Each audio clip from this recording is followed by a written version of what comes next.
7h46, c'est le petit déjeuner politique de Guillaume Larrivé, qui est député Les Républicains de Lyon et président de la France de demain. Bonjour Guillaume Larrivé. Bonjour. Séminaire du gouvernement sur la sécurité ce matin, avec d'ailleurs le Premier ministre, Jean Castex, à distance, comme il a été en contact avec le patron du Tour de France, Christian Prudhomme. Au passage, est-ce que les politiques sont assez prudents là en ce moment face au Covid, en multipliant les déplacements ou pas ? Je pense que comme tous les Français, on doit faire attention, quoi. Voilà, ouais, moi, je suis beaucoup sur le terrain dans ma circonscription de Lyon.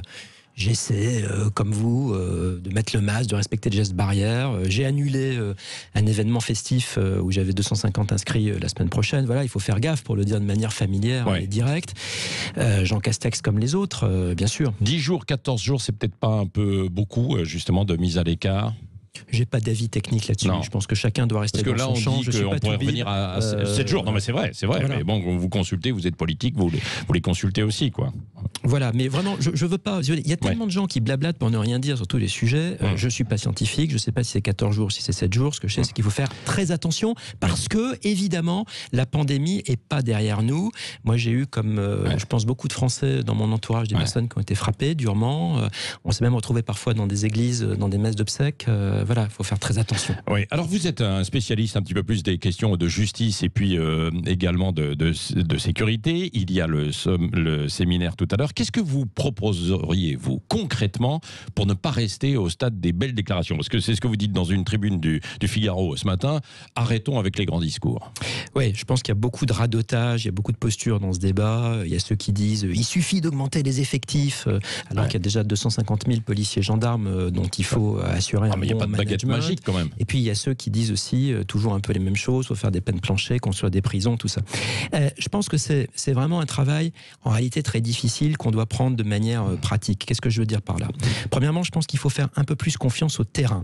Les cadres intermédiaires, les officiers de gendarmerie, les commissaires de police, il faut qu'on leur donne plus d'initiative. On appelle ça en langage un peu technique de la déconcentration, mais je pense qu'il faut leur faire confiance dans leur capacité d'initiative. Deuxièmement, je pense que dans certains endroits, dans certaines grandes agglomérations où les maires font le boulot, il faut là aussi leur faire confiance et ne pas hésiter à envisager de décentraliser la sécurité publique, c'est-à-dire concrètement mettre sous commandement mixte, préfet, maire, des forces de sécurité publique. Je pense à des agglomérations où le travail est fait. A contrario, vous avez des endroits, Patrick Roger, où vous avez des maires qui sont complices de l'insécurité, ou en tout cas qui sont très déficients. Oui, donc c'est ça qui est difficile. À partir de quel moment vous allez juger que vous devez donner le pouvoir au maire ou pas, alors ? Eh bien, il faut, en fonction des réalités locales, être très pragmatique. Vous avez des endroits où les maires font pas du tout le travail et même sont complices, parce qu'il y a des deals communautaristes. Vous pensez à certains ?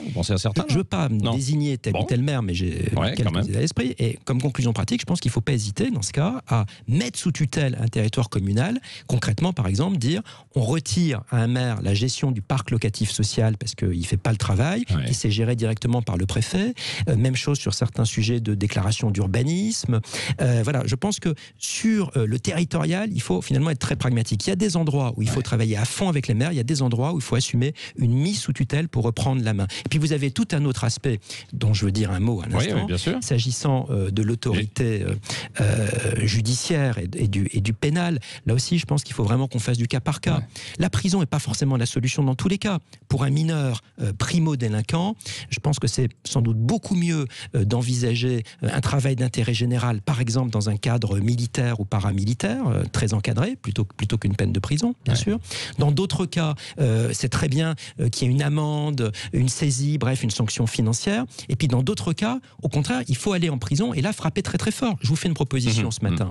Lorsque un délinquant commet, par exemple, 2 ou 3, réitérant, un récidiviste, comme on dit, 2 ou 3 actes de violence grave.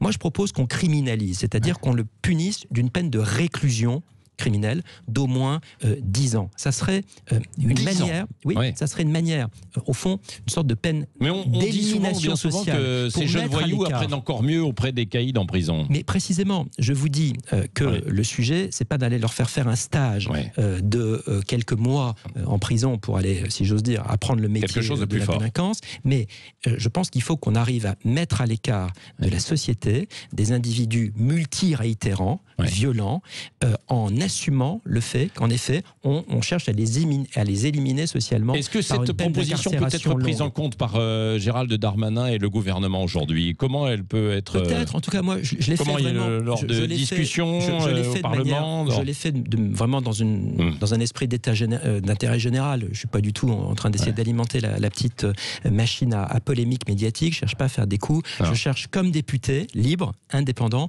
à contribuer au débat public. C'est pour ça que j'ai fait cette tribune. J'ai de très bonnes relations avec Gérald Darmanin.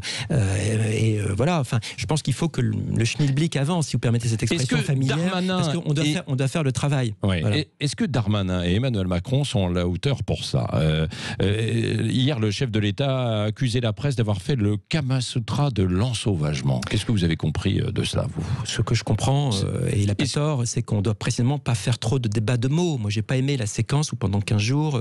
oui, mais ça fait 3 ans qu'il est là. Sur l'insécurité, visiblement, ça n'a pas progressé, quoi. Oui, mais sur la séquence particulière des 15 derniers jours, voilà, je pense que ça fait plaisir peut-être à certains, mais on ne va pas faire un débat sémantique-autologique pour savoir si ce sont des sauvages ou des barbares ou des canailles ou des voyous, etc. Enfin, tout ça est extrêmement intéressant, mais c'est un sujet de colloque. Le vrai sujet, c'est qu'il faut faire le job de manière concrète en se rattachant au réel. Et il y a eu beaucoup de retard. Alors, il y a eu beaucoup de retard. Vous avez dit, Castaner a été nul.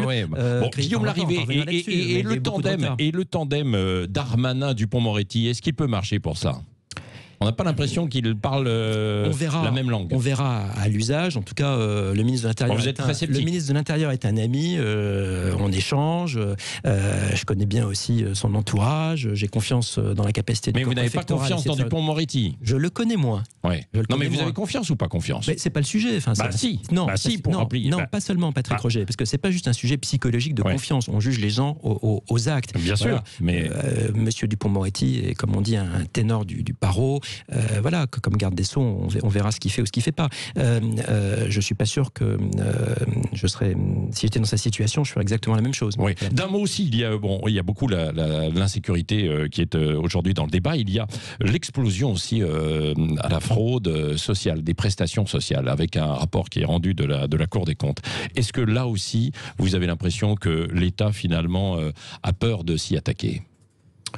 Non, en réalité, ça fait un peu partie des marronniers, pardon. Enfin, le rapport de la Cour des comptes, je l'ai pas encore lu, puisque je crois que ça sort aujourd'hui. Oui, absolument. Je pense de 1 à 14 milliards.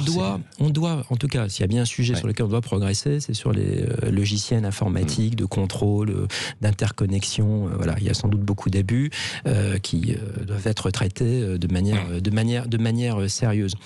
Oui, bon, la droite maintenant, où en est-elle, là, les Républicains? Est-ce qu'il y aura vraiment un candidat pour 2022? François Baroin, visiblement, il ne veut pas y aller. C'est ce qu'on lit et c'est ce qu'on entend.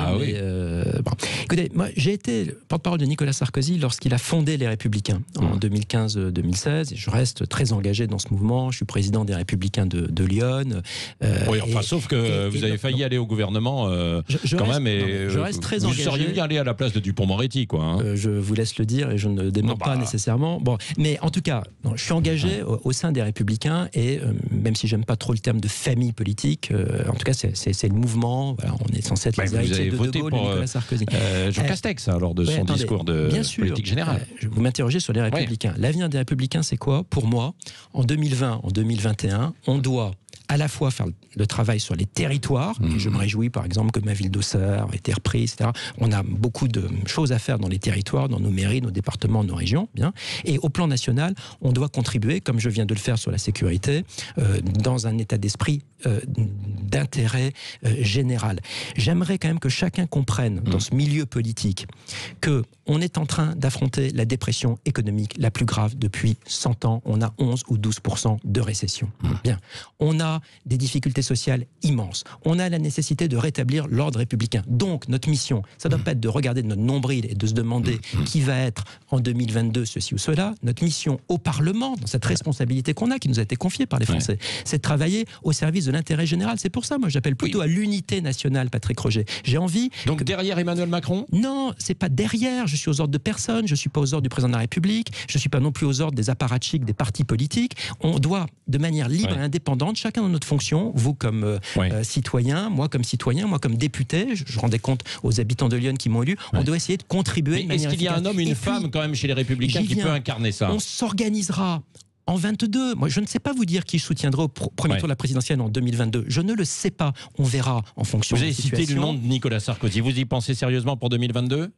Ça peut être une hypothèse, évidemment, et je vous le dis. Pourquoi ? Parce que être président de la République, c'est être capable de diriger l'État, petit 1, petit 2, de rassembler les Français, petit 3, d'incarner la France. Quand vous regardez ces 3 critères, et que ensuite vous regardez le personnel politique, il n'y en a pas 45 000 qui ont cette capacité. Nicolas Sarkozy, assurément, a cette capacité de leadership et cette capacité presque historique à diriger la nation. On verra ce qu'il veut faire. Oui, le mot de la fin avec Cécile de Ménibus. Oui, si en tout cas il voulait revenir dans l'arène politique, je serais bien sûr à ses côtés.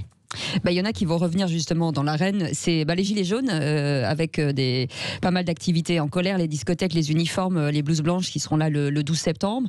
Vous aviez dit à l'époque que c'était un cri de détresse et le gouvernement soufflait les braises et attisait le feu. Aujourd'hui, vous en êtes où ? Est-ce que vous allez soutenir les Gilets jaunes ? En tout cas, je suis vraiment beaucoup sur le terrain en ce moment, quasiment 5 jours dans Lyon et seulement 2 jours à Paris pour venir vous voir. Je sens monter une grande détresse sociale. C'est pour ça qu'il ne faut pas qu'on se plante dans la capacité à brancher le plan de relance sur les territoires. Très concrètement. Mais vous les soutenez ou pas ? Ce que je veux, c'est soutenir les salariés en difficulté, les boîtes qui sont actuellement avec des carnets de commandes qui en général ne dépassent pas le mois de novembre ou le mois de décembre. Voilà. Il faut absolument que ces 100 milliards d'euros dont on parle de manière un peu abstraite ici à Paris, ça se décline concrètement dans les PME, dans les PMI des 577 circonscriptions de France. C'est ça la clé, Cécile de Minibus. Si on veut éviter que des Français désespérés, extrêmement tendus, aillent dans la rue ou sur les ronds-points dans les mois à venir, il faut vraiment qu'on ne se rate pas dans la définition, dans l'application du plan de relance. Et c'est pour ça que j'avais voté en faveur du discours de politique générale de Jean Castex. C'était pas parce que je cherchais une place, mais parce que j'ai envie que ça marche. Je suis évidemment pas en marche, mais je veux que ça marche. C'est ça, mon obsession, parce que j'ai envie que notre pays se retrouve pas dans 18 mois dans une espèce de chaos extrémiste en devant choisir entre des ultras de droite ou des ultras de gauche. Voilà. J'ai pas envie qu'on ait une affiche de la présidentielle où ce soit Le Pen contre une espèce de guignol d'extrême gauche, écologiste, rouge, rose, vert. C'est ça le sujet. Parce que si c'est ça, le pays véritablement s'effondrera. Merci Guillaume Larrivé, député Les Républicains de Lyon, d'avoir été notre invité ce matin sur Sud Radio. 7h58.